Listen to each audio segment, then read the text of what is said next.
una buena relación de pareja, en el sentido de una relación estable, duradera y sólida, repercute positivamente, por ejemplo, en los hijos. Esto es algo que toda la ciencia demuestra por activa y por pasiva, que para los hijos siempre conviene más un matrimonio que un divorcio, aunque eso no significa que si un matrimonio no funciona, esas personas no tengan que separarse y quizás sea incluso mejor, pero en términos generales siempre es preferible para los hijos y, en definitiva, esa estabilidad que inicia en esa relación es una estabilidad que se traduce a una estabilidad para la descendencia y es una estabilidad que se traduce en última instancia en la cultura y en la sociedad. Por lo tanto, es una estabilidad que se transmite a todos los niveles. Cuando se rompe el compromiso de pareja, en última instancia lo que se está haciendo es desestabilizar la sociedad y la cultura, que creo que son los efectos negativos que estamos viviendo a día de hoy. Una cultura y una sociedad que ahora mismo está caótica, vamos a llamarla, finalmente, ¿no? Entonces, además, Jung siempre defendería que el compromiso y la estabilidad de una pareja es un paso normativo que tarde o temprano nos tiene que llegar, ¿no? Entonces, creo que además hay una parte siempre de nuestra biología, de nuestro cuerpo, que tenderá siempre a juntarnos con nuestra contraparte sexual para poder completarnos como seres individualizados, para poder completar muchas de nuestras facetas de nuestra identidad y de nuestra personalidad. Y siempre vamos a necesitar esa contraparte para saber un poco dónde estamos y qué es lo que necesitamos regular en nosotros. Si no tuviéramos esa imagen especular o el feedback de esa otra persona, tampoco sabríamos qué es lo que nosotros tenemos que corregir y cambiar, ¿no?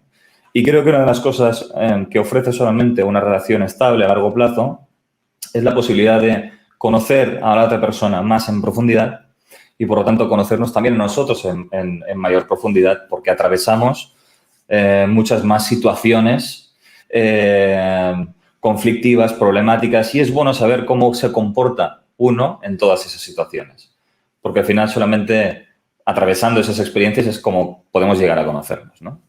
Entonces, voy a dar simplemente 4 nociones sobre el tema. Estamos actualmente, pues quizá en una cultura, pues vamos a llamarla muy egocentrista, muy enfocada al individuo y a su ombligo y a todo lo que puede satisfacer única y exclusivamente sus necesidades, y una cultura, sobre todo, que trata de perseguir la felicidad a toda costa. Y esto son unas connotaciones y unos valores que van en un sentido completamente opuesto a lo que es una relación de pareja. Porque una relación de pareja implica negociaciones constantes, implica ceder en muchos sentidos, implica a veces no hacer cosas que uno desearía, pero que hace por el bien de la otra persona, implica cierta dosis de sacrificio. ¿Para qué nos vamos a engañar, no? Entonces, si generamos un contexto en el que solamente perseguimos el bienestar y la felicidad en última instancia, cuando estemos en una relación donde no nos proporciona esas sensaciones, pues es muy fácil que nos cansemos rápidamente y que consideremos que el problema es la relación o el problema es la otra persona y que decidamos unilateralmente y de la forma más rápida terminar esa relación. Esa sería la solución, por supuesto, de una persona que no tiene demasiado grado de madurez emocional. La persona que tiene cierto grado de madurez emocional se plantearía qué parte de responsabilidad puedo asumir yo para que esa relación funcione mejor. Y trataría al menos de establecer cierto grado de autocrítica. ¿Qué puedo mejorar? ¿Qué parte de mis acciones, de mis decisiones y de mi forma de ser generan el conflicto que tengo con otra persona? Y, por lo tanto, ¿qué puedo hacer para cambiar la situación? Al menos esto sería el planteamiento que una persona, creo, que de buenas a primeras tendría que hacer. Luego la situación se resolverá o no se resolverá, la relación terminará o no terminará, pero al menos hacer ese esfuerzo cognitivo y emocional para tratar de solucionar las cosas y no abandonar las cosas de buenas a primeras, ¿no? Creo que sí que la cultura defiende sí, creo que hay una cultura del esfuerzo, por ejemplo, en el ámbito laboral, esto sí. Creo que la cultura, por ejemplo, defiende el esfuerzo, el trabajo y el sacrificio en todo lo que tiene que ver con el trabajo, la profesión y proyectos personales en este sentido. Pero esto no deja de ser un reflejo de lo primero, porque al final el trabajo es una faceta única y exclusivamente personal. Y a mí me salta la curiosidad, ¿no? Y me sorprende mucho cómo todos esos valores no se aplican a las relaciones. Se aplica al ámbito laboral, ¿no? Pero en las relaciones parece que no tiene nada que ver. Y, por supuesto, la relación, como cualquier otra dimensión, requiere de todas esas connotaciones, ¿no? Y, en definitiva, creo que es precisamente ahí donde tenemos que establecer cierto grado de esfuerzo, trabajo, energía, disposición al cambio para que la relación prospere. Y creo que ahí debería hacerse más que en ningún otro sitio, porque está también más que demostrado que lo que nos permite estar sanos y felices a lo largo de la vida son relaciones positivas y significativas para nosotros. Quien no tiene una relación de ese tipo, quien no tiene a alguien en su vida en quien pueda confiar plenamente, depositar pues, sus preocupaciones, sus pensamientos, sus miedos y todo lo que esa persona es, si no llega a la persona a sentir ese nivel de compañía afianzado, pues eso afecta negativamente a nivel físico, a nivel mental, emocional y, por supuesto, biológico, ¿no? Entonces, por esa razón creo que esta es una parte que deberíamos de cuidar todos. Creo que una relación de compromiso debería de tener un adecuado balance entre lo que es ponerse a disposición del otro, como estoy diciendo, ¿vale? No solamente lo que a mí me interesa hacer, lo que yo necesito o lo que yo deseo en cada momento, sino también entender que tengo a mi lado otro ser humano con su propio mundo interno, con sus propias necesidades, que al final yo también tengo que dar espacio a todo eso. Y no solamente dar espacio, sino tratar de potenciar y promover para que esa persona se sienta a gusto a mi lado, que eso no deja de ser una forma de ponerse a disposición, como digo, ¿vale? Este sería un primer eje. Y el otro eje sería el contrario, que es atender a los propios intereses y necesidades, ¿no? Y siempre son dos ejes que están en batalla continua, ¿vale? Es una batalla interna que se expresa en esos dos ámbitos. Yo, por ejemplo, en mi caso personal, siempre tengo el asunto o el conflicto de cómo congeniar familia y trabajo. Y ahora, por ejemplo, estoy en plena fase de paternidad, hace un mes y medio que ha nacido mi segundo hijo. Mi mujer considera que debería estar completamente, pues eso, ¿no? Sin trabajar ni nada. Y yo trato de no desconectarme de toda mi actividad, ¿no? Y entonces, allí siempre aparecen fricciones. Porque, por un lado, yo no quiero dejar de hacer todo eso, pero entiendo que eso repercute negativamente en mi relación porque hay otras exigencias que van hacia el otro lado. Y siempre el trabajo de cada uno es tratar de encontrar el equilibrio y el camino del medio. Entender que yo no tengo la posesión de la verdad y que mi forma de ver las cosas solamente es una y que tengo que contrastarla con la otra persona para poder encontrar un equilibrio. Siempre, ¿vale? Al menos tener esa voluntad. Entonces, si tenemos claros esos dos ejes, también tendremos claro que lo que suele pasar en las relaciones es que suele haber personas que se ubican en un extremo o personas que se ubican en el otro. Es decir, personas que si yo me ubico en el lado de tener que ponerme a disposición del otro, esa fase en extremo no deja de ser una posición de mártir. De una persona que se sacrifica en exceso, ¿vale? Una representación de ese arquetipo en el que al final la persona siente que está perdiendo su vida, que no la tienen en cuenta, que no puede cumplir ninguno de sus deseos y que en última instancia va a utilizar todo eso para vengarse, que eso también es una parte oculta de esa posición de mártir, ¿no? Y por el otro lado está exactamente el mismo problema, que tendríamos el perfil, por ejemplo, narcisista o egocentrista, que es la persona que únicamente atiende a sus necesidades y que percibe a la otra persona no con toda esa complejidad de la que hablábamos, sino que simplemente es alguien que está allí para cuidarme, para facilitarme las cosas, ¿no? Como si fuera un objeto o como si fuera un servicio al que contrato, ¿no? En lugar de percibir a un ser humano con toda su complejidad, como digo. Entonces, ambos extremos son muy peligrosos. ¿Cuándo puede empezar a romperse el compromiso? La ruptura del compromiso no tiene por qué estar vinculada a la ruptura de la relación. El compromiso siempre se rompe antes de que se rompa la relación. La ruptura de la relación siempre es una consecuencia de algo que ha pasado previamente. Y si una mujer que está en esa situación, por supuesto, está en una desilusión constante. Y, por supuesto, es responsable de sostener esa situación. Por supuestísimo.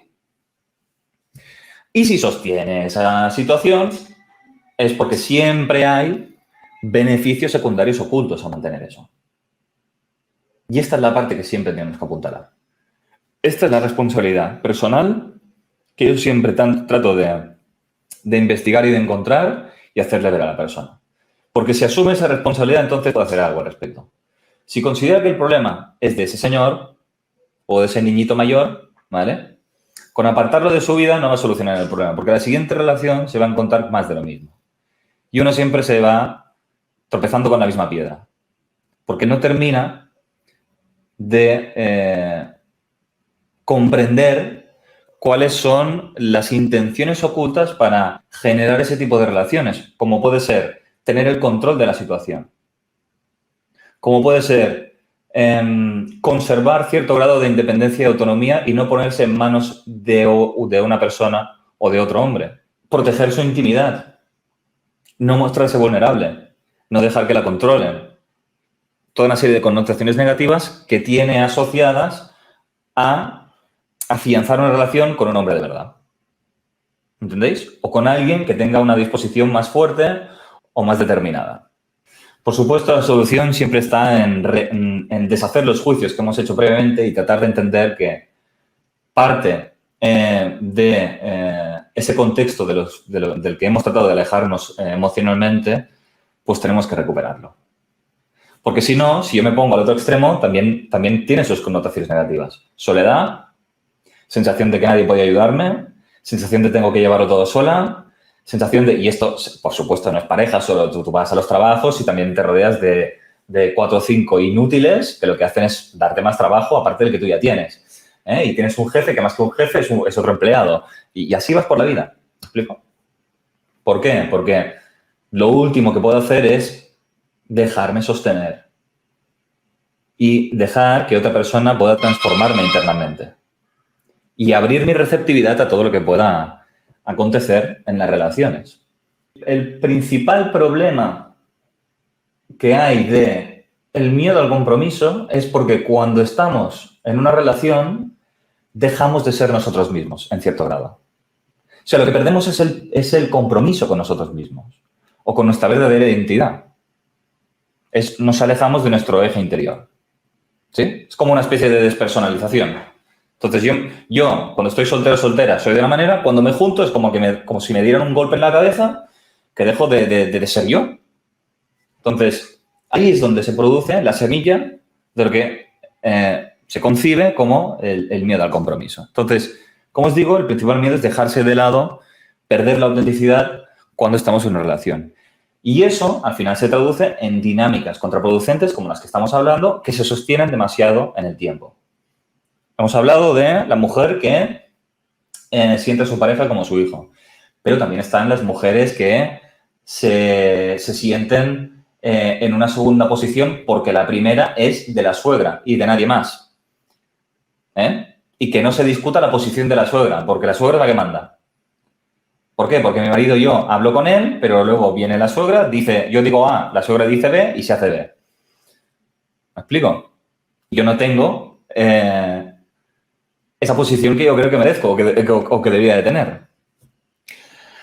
O, como decíamos, los hombres que llegan a casa y se sienten absolutamente inundados por las quejas de su pareja, por cómo le reclaman atención, porque les vuelcan todos sus problemas, porque ellos parten de la base de una creencia muy clara, que es tener que sostener emocionalmente a la mujer. Todas nuestras actitudes, que se activan de forma automática, como si no quisiéramos, es porque siempre hay una creencia inconsciente de base. Esos hombres pueden tener la creencia, como digo, de tener que sostener emocionalmente a la mujer, porque es el papel que siempre ha cumplido. Y es el que se activa cuando se juntan con una. La mujer que considera que su suegra ocupa todo el espacio, pues puede partir de una creencia de no poder destacar, por ejemplo. ¿Sí? porque ha sentido esa prohibición en muchas fases de su vida. La mujer que se junta con hombres inmaduros, pues puede tener la creencia de no tener que depender de los hombres. Porque en el momento que te pones en sus manos, empieza el sufrimiento, que es lo que yo he percibido siempre en casa, por ejemplo. ¿Entendéis? Entonces, al final tenemos que usar las experiencias que tenemos en nuestras relaciones para investigar cuáles son las creencias, los valores y toda esa estructura interna que me lleva a permanecer en esas actitudes y en esas conductas para empezar a destruir esas creencias, deshacerlas. Y entender que mi realidad, mi pasado, puede ser percibido de otra manera, básicamente. Cuando nosotros empezamos a tener una visión diferente de nuestro pasado, nuestro futuro puede cambiar y las experiencias que puedan venir a partir de entonces pueden cambiar. Cuando uno toma esa decisión pueden pasar dos cosas, claro está. Porque manifestar nuestro desacuerdo con respecto a una dinámica que sentimos contraproducente pone en riesgo la relación. Cuando nosotros empezamos a ser diferentes, obligamos a la otra persona a tener que encajar de una forma diferente con quienes somos ahora. Y la persona no siempre puede tener la voluntad de hacer ese cambio. Cuando nosotros cambiamos, esa relación se puede romper y la ponemos en riesgo. Pero es que solamente a través de ese cambio también es la única manera de salvarla. ¿Entendéis? Y esto es importante. O sea, manifestar nuestro desacuerdo es poner en riesgo la relación, pero también es la única manera de salvarla. Porque si no hacemos eso, quien sale perjudicado, pues es uno mismo. Y quien siente que no puede ser auténtico o genuino o defender sus propios intereses o todo lo que él o ella es, termina afectándonos a nuestra persona. Y al final, cuando nosotros no mostramos todos esos desacuerdos, tampoco nos podemos quejar con la conducta de esa otra persona, porque al final no sabe quién somos, no sabe que nos pasa todo eso. Y es importante, muy importante, darle feedback a la gente y ser sinceros con lo que nos pasa. Porque solamente entonces les podemos dar la posibilidad de que cambien. Y solamente entonces sabremos si esa persona tiene la voluntad de respetar lo que aquellos son, lo que realmente somos. Si eso no lo ponemos encima de la mesa, no podemos exigir absolutamente nada.